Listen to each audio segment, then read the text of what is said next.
à devenir mégalo. Viens donc chatouiller mon ego. Allez, allez, allez. Laisse-moi entrer dans ta matrice, goûter à tes délices. Personne ne peut m'en dissuader. Allez, allez, allez. Ok. Bună tuturor și bine ați venit la canalul meu. Astăzi este partea a doua din clipul meu cu vacanțe la mare. Suntem în piscina mică a hotelului, pentru că mai e una în spate. Prima altă dată. Da. Nu mă văd, mi-arăt foarte bine normal pentru că sunt în piscină și nu trebuie să arăt nu știu cum. Da? Wow, am sărit foarte mult. Sunt obosită. Sper că au ieșit bine filmările. Dacă nu, o să încerc să le fac pe altele, dar nu cred că o să fie nevoie. O să mi fac și la cealaltă piscină. Și da, să înceapă aventura noastră în această piscină minunată. Prinde momentul până la noapte. Hai să trecem aici, da. Trebuie să prinde momentul de umbră și așa acolo trebuie să luăm la dreapta. Ok. Deci, da, mergem la tobogane. Dați-mi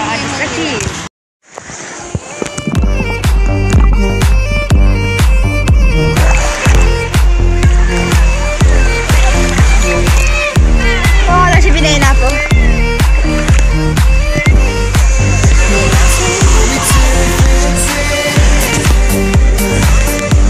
Suntem unde?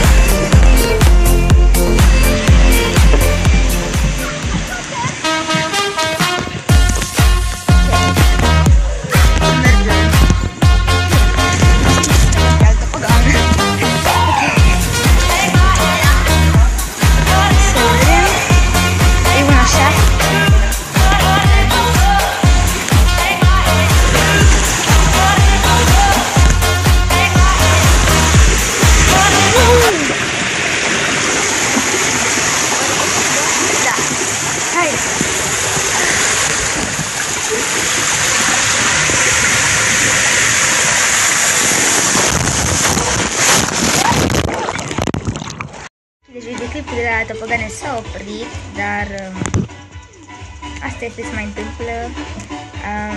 Da, ați văzut măcar o dată cum am dat. Și da, acum mergem la piscină,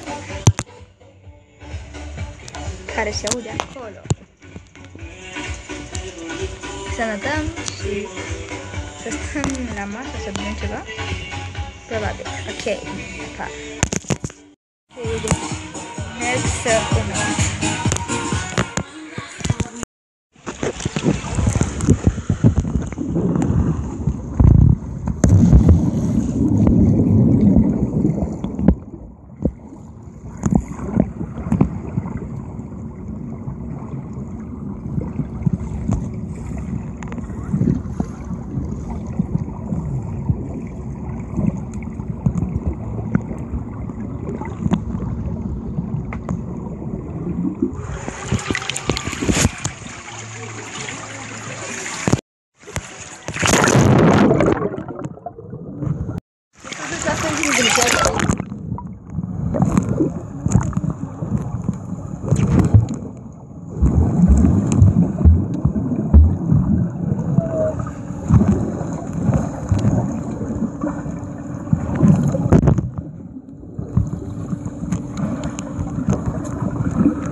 Deci noi mergem să mâncăm, iar noi ne vedem diseară când o să filmez iarăși acolo, unde o să vedeți voi unde o să fiu.